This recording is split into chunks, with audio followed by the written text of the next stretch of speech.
Good afternoon to all. Basically, today I am going to make this video clip because the circumstances around me uh, compel me to make and to basically uh, to raise our voice against the discrimination, the stigmatization, and the subjugation we all the contractual lecturer working in the government colleges of UT have faced. I am very, wondering about the fact that why the government of Jammu and Kashmir is mocking the rule and the mocking the argument of the our Prime Minister Narendra Modi. Prime Minister Narendra Modi is one side gave much emphasis on the one nation one rule, ठीक. But in the other sides we have seen in our UT that जब हमारी state थी, ठीक, तब ये rule लागू नहीं हो रहा है, वो रूल इन यहाँ पे लागू नहीं हो रहा है. अगस्त 5 अगस्त के बाद 2019 के बाद तो वो सारे रूल्स लागू होने चाहिए थे हमारे जम्मू कश्मीर में, हमारे यूटी में, ठीक है. जबकि हमारा प्रधानमंत्री जो है, in every place where he address the masses, he is most, जो प्रायोरिटी जो उनकी होती है कि वन नेशन वन रूल. लेकिन हमारी यूटी में, हमारी यूटी एडमिनिस्ट्रेशन जो है, इस चीज़ का हमेशा उल्लंघन करते आई है, चाहे वो फिर प्री यूटी हो या फिर पोस्ट यूटी हो, या फिर जब स्टेट थी तब हो, या फिर जब आज यूटी है. बिकॉज यूटी बनने के बाद वो सब रूल्स जो हैं इन्होंने इम्प्लीमेंट करे स्टेट में, जिन जिन रूल्स में इनको अपना फ़ायदा दिख रहा है. लेकिन जिन रूल्स को इम्प्लीमेंट करने से एक कॉमन मैन की अपलिफ्टमेंट होगी, वो रूल्स ये इम्प्लीमेंट नहीं करते हैं. Like we have seen the UGC regulation, ठीक. The my primary purpose making this video is that because we are working as a contractual, myself, क्योंकि मैंने पहले अपना इंट्रोडक्शन नहीं दिया, ठीक, इसलिए नहीं दिया कि क्या क्या इंट्रोडक्शन दें. I have done my PhD from Aligarh Muslim University, and after spending my 35 year for acquiring or for gaining the higher education like PhD, and उसके बाद हम आके किस तरह से डिस्क्रिमिनेशन का शिकार हो रहे हैं. कॉलेजेस में कंट्रेक्चुअल काम करते हैं. यूजीसी के नॉर्म्स अगर हम बात करते हैं तो यूजीसी के जो रूल्स एंड रेगुलेशंस हैं वो हमारे हायर एजुकेशन डिपार्टमेंट किसी भी हद तक इम्प्लीमेंट करने के लिए तैयार नहीं है. क्यों नहीं है? कोई पूछताछ नहीं, ठीक. They have design their own rule for appointing the contractual lecturers in government degree college of Jammu and Kashmir, ठीक. हम 28,000 पे काम कर रहे हैं, पीएचडी हैं, ठीक. What actually we can get out of this little salary, ठीक है. All these the scenario of contractual lecturers in today in जो 2020-21 का जो सिनेरियो है, all these contractual lecturer have a very higher qualification like PhD. They have qualified NET, GRF, SET, and have more than 5 or 6 research paper in a very reputed journals. फिर क्या करें? अब इतना करने के बाद इतनी न कोई यूथ्स के लिए कोई प्रॉपर जो है पॉलिसी है. अनएम्प्लॉयमेंट 22%, मोर देन 22% हमारे जम्मू कश्मीर में है, ठीक, सरकार बोल रही हमने बहुत कुछ किया. What actually they have done? What actually they have done? We are having, we are wondering here and there. We are wondering here and there for sir in search of job. But क्या करें, फिर हमें contract नहीं करें तो और क्या करें? कहाँ पे हम किस किस को जाके जो है अपना हम अपने फरियाद करें? ठीक, हम जब भी बात करते हैं, even though we have make 2 or 3 representations regarding the reimbursement, regarding the salary hike, कि कंट्रेक्चुअल लेक्चरर जितने भी हैं, कंट्रेक्चुअल जितने भी स्टाफ गवर्नमेंट डिग्री कॉलेजेस में काम करते हैं, प्लीज़ एंड प्लीज़, हमने काफ़ी रिप्रेजेंटेशन भी दी. और इस वीडियो के माध्यम से, इस वीडियो के ज़रिए से मैं ऑनरेबल एलजी को बस एक ही रिक्वेस्ट करना चाहता हूं कि please and please implement the UGC norms in higher education. UGC के जो रूल्स एंड नॉर्म्स हैं कि जितने भी कंट्रेक्चुअल लेक्चरर हैं उनको बेसिक सैलरी दी जाए एज जो असिस्टेंट प्रोफेसर पर मिनट को मिलती है. नंबर 1.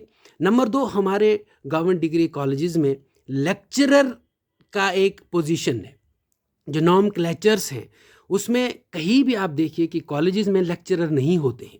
लेक्चरर की पोस्ट कॉलेज में नहीं होती है, बल्कि कॉलेज में जो भी पोस्ट होती है वो उस पोस्ट का नाम असिस्टेंट प्रोफेसर होता है. ठीक, लेक्चरर जो है +2 में होते हैं, लेकिन हमें ये क्या कहते हैं, आप लेक्चरर हैं. नंबर 1. नंबर 2. नंबर 3 ये है कि हमारा जो ग्रीवियंसेस है, अगर हमारे जितने भी कॉलेजेस हैं उनमें जो हम काम करते हैं अगेंस्ट परमानेंट पोस्ट, हम काम करते हैं अगेंस्ट, वहाँ पे एक कंट्रेक्चुअल अगेंस्ट एचओडी काम करता है. Each and everything they are doing against the permanent post. ठीक है, उसके बाद भी जो सैलरी है उसमें टाइमली सैलरी जो है नहीं मिलती है. ठीक है, और उसके बाद टीचिंग अलग है, फिर डॉक्यूमेंटल वर्क अलग है. ऑल दीज थिंग्स बेसिकली जो एक परमानेंट लेक्चरर, जो एक परमानेंट असिस्टेंट प्रोफेसर करता है, ठीक है, वो बल्कि उससे भी ज़्यादा एक कंट्रेक्चुअल जो है आज कॉलेज में करता है. Equal pay for equal work जो है वो पूरी तरह से इम्प्लीमेंट नहीं हो रहा है. मैं यही रिक्वेस्ट करता हूँ एलजी से कि प्लीज़ एंड प्लीज़, एक तो यूजीसी के जो नॉर्म्स हैं, एज पर यूजीसी नॉर्म्स, हम जितने भी कंट्रेक्चुअल लेक्चरर्स गवर्नमेंट की सैलरी जो है, बेसिक सैलरी यूजीसी के नाम पे इम्प्लीमेंट करके उनकी बेसिक सैलरी वो की क्या कहते हैं दी जाए. नंबर 2, उनका जो है असिस्टेंट प्रोफेसर का जो टाइटल है वो प्रॉपर तरीके से दिया जाए. नंबर 3, जो टेन्योर की प्रॉब्लम है हमारे, how the students can get a better education, कैसे, जबकि 1 साल का टेन्योर होता है और सिर्फ 3 या 4 महीने, ज़्यादा से ज़्यादा 5 महीने बच्चों को जो है पढ़ाया जाता है. ठीक है, क्यों पूरा कभी भी कंट्रेक्चुअल लेक्चरर ने कभी भी 12 महीने काम नहीं किया. ठीक है, क्यों नहीं किया? इतना डिले होता है. काउंसलिंग, फिर फॉर्म भरने हैं, 2 महीने 3 महीने काउंसलिंग, और फिर अक्टूबर में ज्वाइन होता है. और इसको किस तरह से जो है, जितने भी खासकर जो पीएचडी रिसर्च स्कॉलर्स हैं, द पीएचडी जितने भी इस क्या कहते हैं पीएचडी फैटर्निटी जितने भी हैं जो इस क्या कहते हैं कंट्रेक्चुअल काम करते हैं, वो कितना डिस्क्रिमिनेशन जो है फेस कर रहे हैं, कितना सब्जुकेशन फेस कर रहे हैं. कॉलेज में भी जिन कॉलेजेस में हैं, जितने भी परमानेंट स्टाफ हैं, वो परमानेंट स्टाफ किस नज़र से देखते हैं उन लोगों को. यू आर गेटिंग मी और not? Properly they are not basically have any facility in college, like जिस तरह कोई चैम्बर हो या फिर कोई ऐसी अच्छी मतलब जितनी भी जो फैसिलिटीज़ होती है परमानेंट्स के लिए, ना कोई अलाउंस मिलता है हमें अगर जो 5 साल 10 साल काम करता है. We are not asking about the regularisation process. हम सिर्फ मांगते हैं कि जो यूजीसी के रूल्स हैं, अगर हम कंट्रैक्ट ही हैं, लेकिन हमारे जो पूरे रूल्स, पूरे नॉर्म्स जो हैं यूजीसी के इम्प्लीमेंट करके हमें पूरी सैलरी दी जाए, पूरा टाइटल और पूरा टेन्योर मिल जाए. आप देखेंगे इससे पहले कि बिफोर यस्टरडे सेंट्रल गवर्नमेंट ने जितने भी एडहॉक लेक्चरर थे, प्रोफेसर्स थे दिल्ली यूनिवर्सिटीज़ में, उनने प्रोटेस्ट किया कि हमें रेगुलाइज कर लीजिए, लेकिन उनने कहा कि यूजीसी का ऐसा कोई रूल नहीं है जिसमें हम आपको रेगुलाइज कर सकते हैं, लेकिन आपकी जो बेसिक सैलरी आपको जो मिल रही है वो आपको बेसिक सैलरी मिलेगी। आप हरियाणा में देखेंगे, आप तेलंगाना गवर्नमेंट में देखेंगे, आप कुरुक्षेत्र यूनिवर्सिटी में देखेंगे 2019 में बेसिक सैलरी ऑल दी जितने भी असिस्टेंट प्रोफेसर हैं उनको बेसिक सैलरी मिल रही है। और जितनी भी स्टेट्स हैं, सारी स्टेट्स में जो भी असिस्टेंट प्रोफेसर लेक्चरर जो काम करते हैं कॉलेजेस में, उनको बेसिक सैलरी जो है दी जाती है। और लेकिन हमारे जो यूटी में है इस चीज़ को बिल्कुल इग्नोर किया जा रहा है। We basically I on the behalf of all the lecturers who are working in the government degree college of Jammu and Kashmir request with my folded hand to the governor of the LG of UT Jammu and Kashmir, please and please keenly look into this matter and please आपसे यही उम्मीद करेंगे कि because college जो है, जो college के जो प्रोफेसर्स हैं, सॉरी लेक्चरर जितने भी जो काम करते हैं कॉलेज में, ठीक है, कॉलेज एक हायर एजुकेशन है। अगर आप इस हायर एजुकेशन को मजबूत बनाएंगे, अगर आप इस हायर एजुकेशन को जस्टिस प्रोवाइड करेंगे इन लेक्चरर्स को, इन असिस्टेंट प्रोफेसर्स को, और आप देखेंगे कि ये एक हायर एजुकेशन के जितने भी बच्चे हैं इन कमिंग डेज में, you will see that how much improvement and how much responsibly they perform their own task within very enthusiastic way.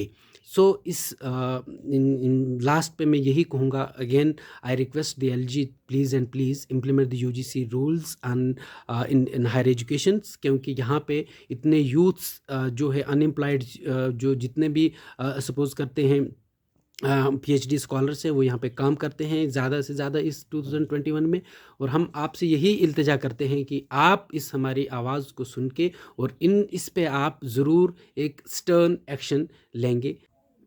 One more thing I want to add that इस बार जो है जो higher education का order 58 है उसको implement किया गया है, जिसकी वजह से जितने भी कंट्रेक्चुअल लेक्चरर हैं, खासकर जो जम्मू डिवीज़न के विंटर कॉलेजेस में काम करते हैं, उनको जो है वर्क एंड रिम्यूनरेशन राइट जो है उनसे छीना गया है ड्यूरिंग द विंटर्स, कि आपको विंटर्स की सैलरी भी जो है नहीं मिलेगी, और क्या कहते हैं आपकी जितनी भी जो आप विंटर्स की हॉलीडेज़ होंगी उनमें आपको सैलरी नहीं मिलेगी।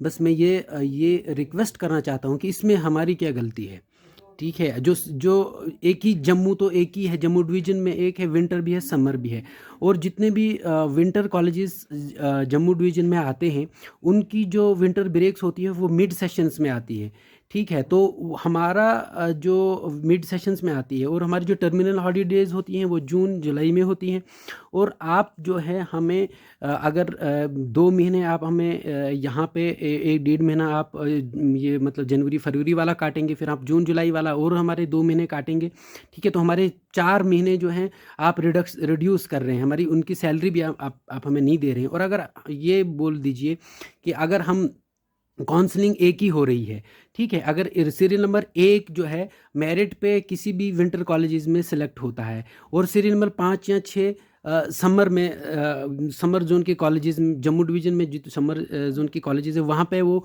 जो है सेलेक्ट होता है, तो उसमें हमारी क्या गलती है, ठीक है। अगर आप इस सैलरी को मतलब सैलरी नहीं देंगे विंटर जोन की, तो फिर विंटर कॉलेजेस अब जम्मू डिवीज़न की जितने भी हैं उनमें कौन काम करेगा और कि कैसे काम किया जाएगा फिर, ठीक है। सो इसलिए हम यही रिक्वेस्ट करते हैं कि please to revisit and revise the order 58 of higher education, and we are very highly thankful to you अगर आप इस चीज़ को देखेंगे, इस चीज़ को स्क्रूटिनाइज करेंगे, और फिर जो है इसको प्रॉपरली देखेंगे कि जो है ये किन किन कॉलेजेस के लिए ज़्यादा नुकसानदेह है ये 58 ऑर्डर जो है खासकर, ठीक।